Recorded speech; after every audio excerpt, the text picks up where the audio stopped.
Hello everyone and welcome back to Let's Play Sonic CD. In the last part we continued on through Little Planet and now we're in one of my favorite zones in the game actually, Quartz Quadrant. First off, I love the American soundtrack for this stage, it's really rockin'. And Quartz Quadrant is basically a giant mine-themed level. A lot of conveyor belts, a lot of rocks like to fall from the ceiling. It's very just generic mine-themed, in a way being similar to Mystic Cave, honestly. First off, in terms of where Act 1's robot generator is, it's about a third of the way through the stage in the past when you're in the first backgrounded section. Basically, I think it's right behind where I just was, actually. It's in the top of that, so you need to get up there first, but it's an overall fairly easy one to find. Now, one thing I can say about Quartz Quadrant is that it's very cramped.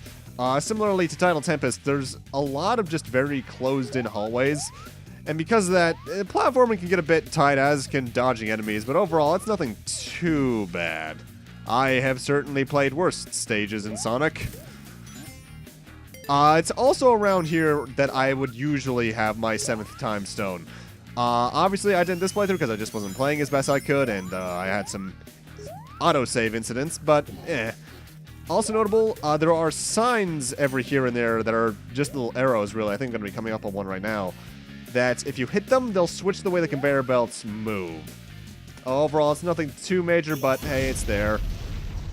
Oh shit, I exploded. Well, since I exploded, I guess that means I'm not accessing the special stage. And yes, that means I'm cutting out the special stage because I failed in it. Oh well. I should mention that you have plenty of opportunities to get the time stones in this game. I think the only zone you can't get time stones in is the final zone of the game. So that's still... I want to say 12 opportunities, which would be 5 opportunities to screw up, which if you abuse the autosave function of the 2011 re-release, is more than enough. Yeah, I would have liked to have gotten them in one fell swoop, but oh well. Mind you, I think I've only ever gotten all 7 time stones in 7 special stages exactly once. Because while the Sonic CD special stages aren't anything too bad, they are still some of the hardest in the series. Because Sonic is very stiff in controls during them. Mind you, I say that Sonic Mania is out now. I still haven't gotten to play it because I'm waiting for the PC release for recording reasons, but I guess I'll see how I feel about those when I get to them. One thing I can say about Sonic CD, and I think I may have mentioned this before, is that I don't think it's the best Sonic game for going fast in, because this level design is a lot more, not compact, but very busy, I suppose. A lot of stuff in your way, not too many straightaways. The only way you're getting good speed here is if you have the levels memorized and you're just really good at the game, which I can say I'm good at the game, but I'm nowhere near having these levels memorized. Which, yeah, happens. Because I will admit, this is probably the classic Sonic game I've played the least. Either way, one thing I should warn you guys about, we're heading to Special Stage 6 now. In Special Stage 6, if you are prone to epilepsy, I recommend skipping ahead about a minute 10 seconds. Because, oh my god, my eyes. Yeah, that's bad. I have actually gotten eye strain playing this stage. In fact, I think I did when I was recording this, because if I recall, it was late at night and dark in my room. Overall, this isn't a very hard special stage, though the UFOs can still be pretty hard to hit due to their erratic movements. I have certainly seen worse in terms of seizure-inducing imagery in games, but this is still bad. If you're prone to epilepsy, I hope you skipped forward that amount of time I asked you to, and if you didn't, well, I hope you certainly see why I wanted you to. Also, it just occurred to me I didn't tell you guys where the Quartz Quadrant Act 2 robot generator was. It's about 3/4 of the way through the level during the second green backgrounded section. I think in a platform in the middle of the room. One of the easier ones to get to, actually. And that's time stone number 6. One more to go.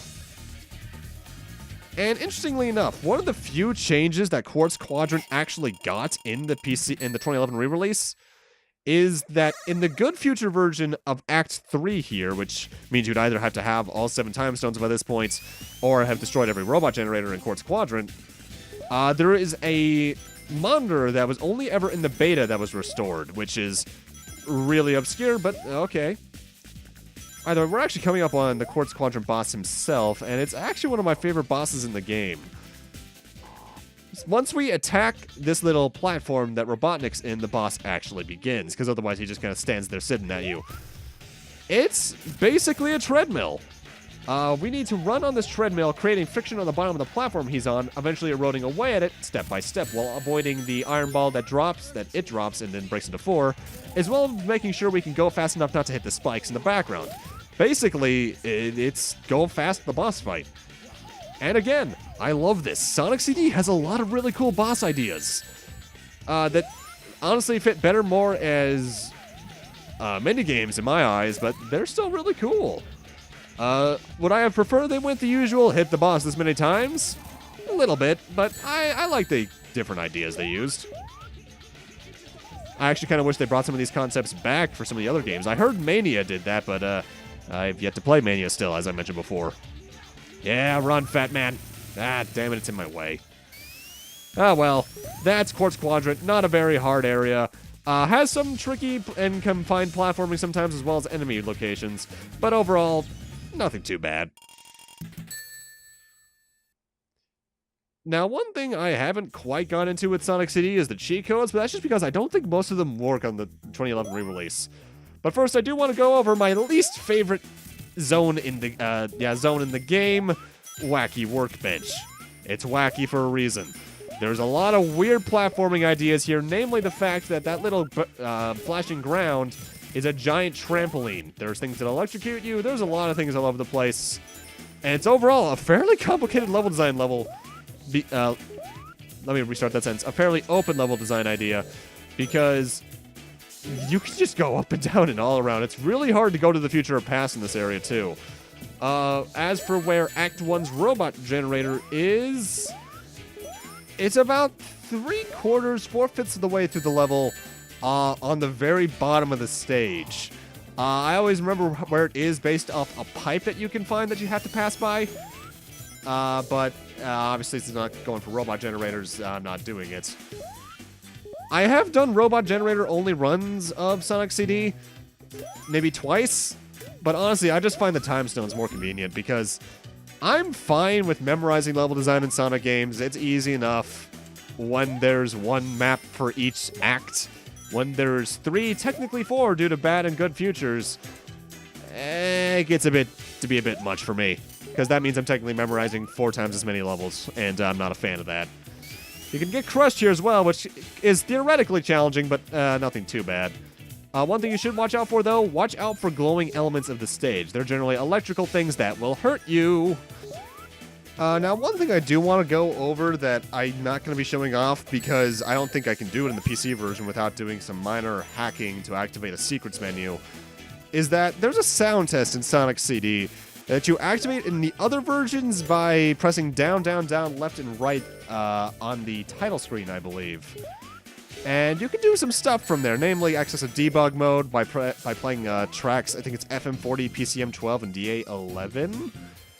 There's a way that you can play all 7 special stages in a row. And then there's hidden images. There's like MC Sonic, where he's like a DJ. Spooky Sonic, which is a face I never want to think of again in my life. There's a Batman parody image. A Tails message, which I think will also activate debug mode, where he's like, hey, where Tails is going, hey, see you guys in Sonic 2, which is technically Sonic 3 now. And then there's a really cutesy anime Sonic that is just adorable.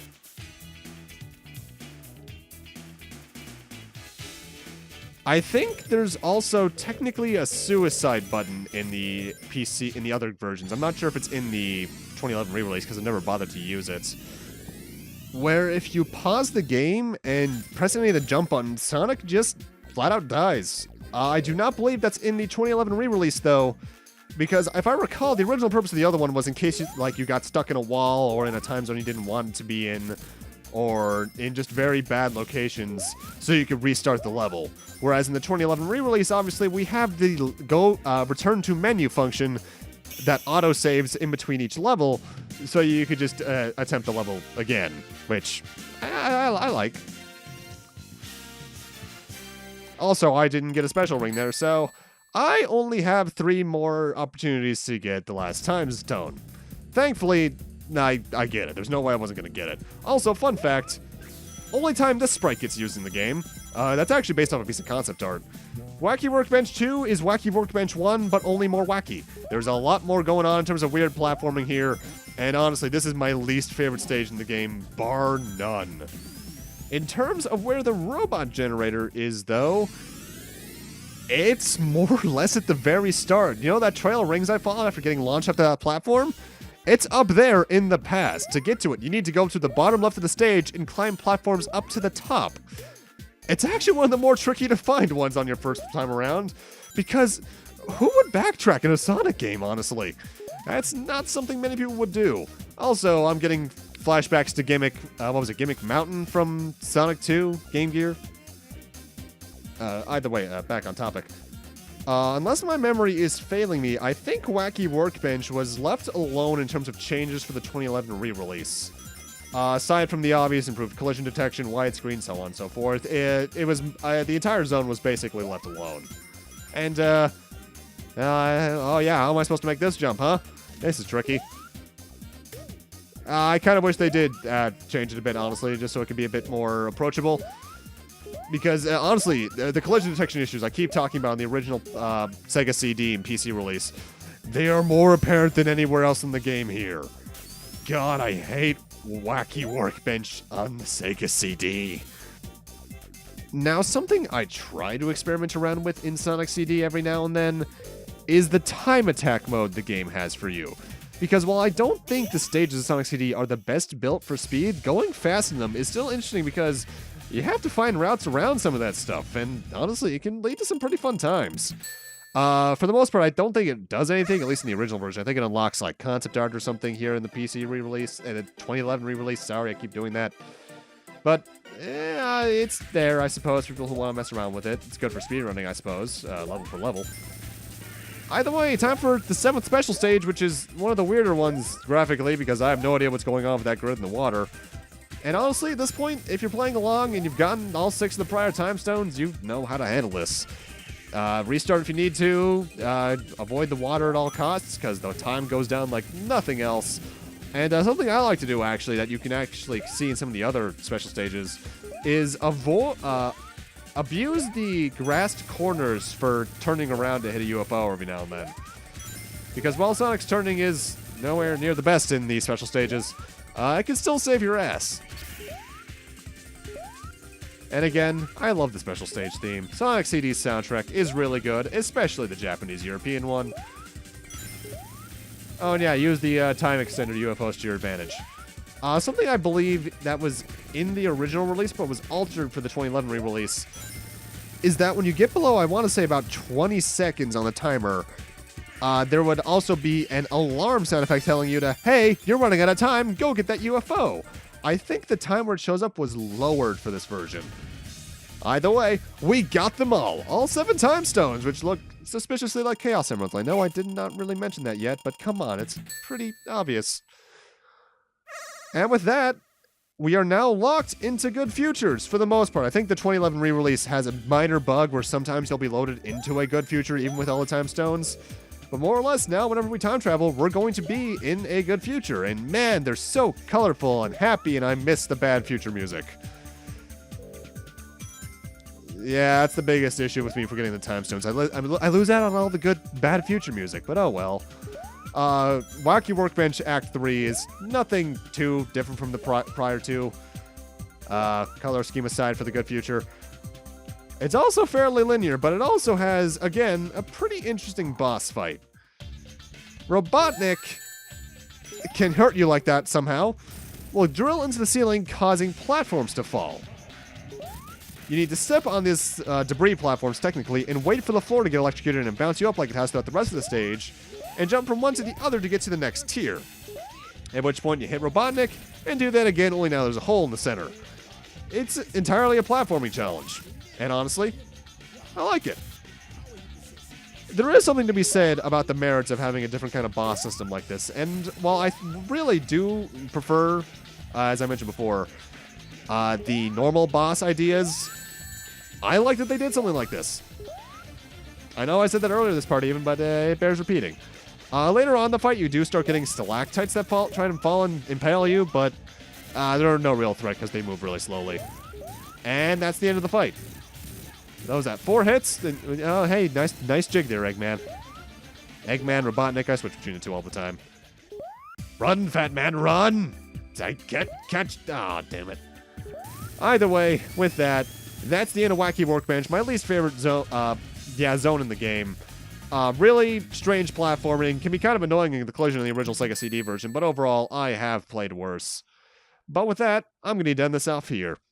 Thank you guys for watching, and in part 4, we'll be continuing on to Little Planet once again, hopefully ending Robotnik's schemes in the process. See you guys then.